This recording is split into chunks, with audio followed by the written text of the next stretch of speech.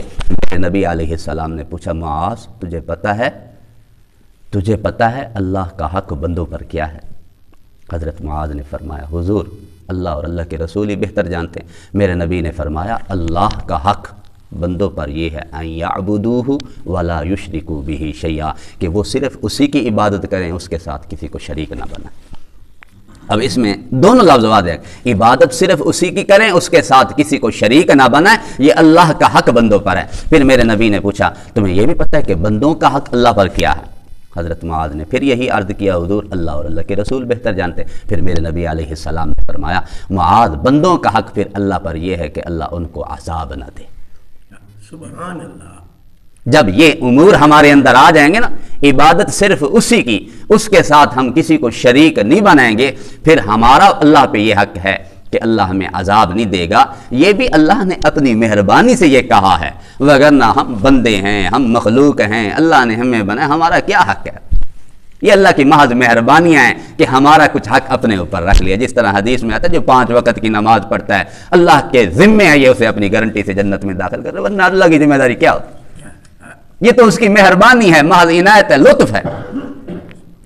اسی طرح ایک حدیث میں آتا ہے جس کا مفہوم ہے جو کسی کی عزت اور آبرو کا خیال کرے، اللہ نے اپنے ذمے یہ حق لے رکھا ہے کہ اس کو قیامت کے دن پریشانیوں سے بچائے گا۔ تو عبادت پھر شرک یہ نہیں ہونا چاہیے۔ عبادت ہو ایاک نعبد، ہم تیری ہی عبادت کرتے ہیں، بس یہی بات ہو، عبادت ہو اللہ کے ساتھ کسی کو ہم شریک نہ ٹھہرائیں، اور آگے یہ دوسروں تک پیغام پہنچائیں۔ ایک حضرت صاحب سے کسی نے پوچھا حضرت یہ ہم تو جی مسلمان ہیں، ہم تو مومن ہیں، ہم کیسے مشرک ہو؟ انہوں نے کہا یہ جو 3 عبادتیں ہیں نا، قولی عبادت، بدنی عبادت، مالی عبادت۔ قولی عبادت زبان کے ساتھ کرنے والی عبادت، التحیات اللہ قولی عبادتیں آپ ہی کے لیے، والصلوات اللہ بدنی عبادتیں آپ ہی کے لیے، والطیبات اللہ مالی عبادتیں آپ ہی کے لیے۔ نمایا اس میں اگر تھوڑی سی گڑبڑیشن کر دو پھر شرک شروع ہو جاتا ہے۔ باقی مشرک بندے کو حضرت نے فرمایا کوئی سینگ نہیں لگتے۔ باقی ان کی بات بڑی عجیب ہے، دنیا میں جتنے % مسلمان ہیں نا، اس میں کچھ ایسے بھی ہیں جو شرکیہ ہم کام کر لیتے ہیں۔ تو ہم نے محتاط رہنا ہے، زبان سے جب بھی پکارنا ہے اللہ کو، مدد مانگنی ہے اللہ ہی سے، زبان کی جب بھی عبادت کوئی بھی ہو صرف اللہ ہی کے لیے ہو۔ بدنی عبادت یہ انتہائی تعظیم کا نام، یہ بدنی عبادت ہے، میں رکوع کر رہا ہوں اللہ ہی کے لیے، سجدہ کر رہا ہوں اللہ ہی کے لیے۔ اب ایسا تو نہیں میں سجدے ادھر بھی کروں ادھر بھی جھکوں، رب کے سامنے جا کے بتوں کے سامنے بھی جھکا ہوا ہوں، جا کے قبروں کے سامنے بھی جھک جاؤں، جا کے کسی بڑے کو دیکھا، افسر کو دیکھا، سردار کو دیکھا، اس کے سامنے بھی جھک جاؤں۔ میرے نبی کے صحابہ ایک دفعہ حضور کی خدمت میں حاضر ہوئے، حضور ہم جاتے ہیں جھوٹے جھوٹے بادشاہوں کے دربار میں، کسرا کے دربار میں، کیسر کے دربار میں، لوگ ان کو سجدے کرتے ہیں، حضور ہمارا جی چاہتا ہے ہم آپ کو سجدہ کریں۔ حضور نے فرمایا میری شریعت میں اگر رب کے علاوہ کسی کے لیے سجدہ جائز ہوتا، سب سے پہلے میں بیوی کو حکم دیتا اپنے خامند کو سجدہ کرے۔ حضور نے فرمایا میری شریعت میں رب کے علاوہ کسی کے سامنے جھکنا ہے ہی نہیں، تو سب سے پہلے بیوی کو حکم ہوتا کہ وہ خامند کو سجدہ کرے۔ جب میرے نبی نے بیوی کو حکم نہیں دیا تو پھر ہم کیوں کسی کے در پہ جھکیں؟ یہ رب دیکھیں اللہ نے انسان کو کتنا اشرف المخلوق بنا، جانور کھا رہے ہیں جھک کے کھا رہے ہیں، جو کھا رہے ہیں جھک کے کھا رہے ہیں، عجیب کیفیت میں کھڑے۔ اللہ نے انسان کو اشرف المخلوق ایسا بنایا، ہاتھ دیا لقمہ توڑو، اٹھا اٹھا کے کھاؤ، جھکو نہیں کسی کے سامنے۔ یہ جھکنا ہے صرف اور صرف رب کے سامنے۔ ایاک نعبد اللہ ہم تیری ہی عبادت۔ اچھا اسی طرح مال میں بھی آ جاتا ہے، مالی عبادت ہے نا، ہم لاکھ خرچ کریں، کک خرچ کریں، ہزاروں خرچ کریں، کچھ خرچ کریں، پکا کے خرچ کریں یا ویسے خرچ کریں، یہ بھی صرف اور صرف رب تعالیٰ ہی کے لیے خرچ کریں۔ اگر میں نے کہا جی یہ کھیر میں پکا رہا ہوں فلاں کی، یہ بکرا میں ذبح کر رہا ہوں فلاں کے نام کا، تو یہ مالی عبادت میں شرک ہو جاتا ہے۔ تو اس سے ہم گریز کریں۔ وہ ہم روپیہ خرچ کریں لاکھ، وہ صرف اور صرف اللہ کے نام. اگر یہی کہیں نظر اللہ نیاز حسین، نظر نیاز دونوں کا سیم مطلب ہوتا ہے. یہ منت ماننا ہوتا ہے کہ اللہ کے نام کی منت اور حسین کے، یہ غلط ہو جاتا ہے، یہ غلط. اسی طرح ہم نے یا علی مدد کہا، یا غوث اعظم مدد کہا، یا کسی کو بھی ہم نے بلایا مدد کے لیے جو سبب سامنے نہیں تھا، اس دنیا میں موجود نہیں تھا، یہ ہم نے شرک کر دی. تو اللہ تعالی ہم سب کی حفاظت فرمائے. بڑی مذمت ہے. قرآن کے ایک ایک پیج پہ ہم دیکھیں گے شرک کی مذمت، قرآن کے ایک ایک رکوع میں ہم دیکھیں گے شرک کی مذمت ہوگی، اور قرآن کی تقریباً ہر آیت میں اللہ رب العزت اپنی عبادت کی اور شرک سے بچانے کی دعوت دیتے. بڑی مذمت ہے. اور ایک ہمارا آسرا ہے کہ قیامت والے دن میرے نبی میری شفاعت کر دیں، اور میرے نبی نے واضح فرمایا شفاعتی من لا یشرک باللہ شیئا، میری شفاعت اس بندے کے لیے ہوگی جو اس حال میں مرے کہ اللہ کے ساتھ کسی کو شریک نہ ٹھہراتا ہو. میری شفاعت اس بندے کے لیے. اگر میں مشرک ثابت ہوا، حضور میری شفاعت نہ کرے تو میں کہاں جاؤں گا؟ تو اس لیے موحد بننا ہے، پکا رہنا ہے، عقیدہ ایسا ہو پہاڑ کی طرح بندہ مضبوط کھڑا ہو. ایسا بندہ جو کوئی بات کرے، ادھر کوئی بات کرے تو بندہ ڈگمگانے لگ جائے، لرزنے لگ جائے، نہیں یار ادھر کو بھی کچھ ہو سکتے تھے، ادھر کو بھی کچھ ہو سکتا ہے، مت یہ کچھ نہ کر. وہ ایک مداری کھڑا تھا نا چکر بنا کے، اور کہہ رہا تھا جو اس دائرے سے ادھر گیا تو میں شو مارتے تھوڑے بہت جنوا گلا دے سا. ہمارا ایک کلاس پہ رمضان کو باہر، انہوں نے کہا میں جانتا پی جا جیڑی لامنی آگ لا تھے بکھا. بس ایک ڈرانا ہوتا ہے، کیا آگ لگا سکتا ہے. اور ہمارے جیسا کوئی بزدل ہوتا نہیں بتا آگ لا ہی دے، مت ادھر کو کچھ ہوتا، کچھ بھی نہیں ہو سکتا. پکے رہیں عقید میں، عقائد میں پہاڑ کی طرح مضبوط جمنے. پہاڑوں کی طرح جب مضبوط جمیں گے نا، نہ ہمیں کوئی آندھی ادھر ادھر ہلا سکے گی. جتنے مرضی جکھڑ چلیں بدعات کے، شرک کے، پھر ہم ہلیں گے نہیں، ڈگمگائیں گے نہیں. قرآن پر ہمارا مضبوط بھروسہ ہو، یہی عقیدہ ہو. اللہ ایاک نعبد، ہم تیری ہی عبادت کرتے ہیں، و ایاک نستعین، اللہ تجھے ہی سے مدد مانگتے ہیں، کسی کے سامنے ہم نہیں جائیں گے. اللہ رب العزت ہمیں عمل کی توفیق نصیب کرو.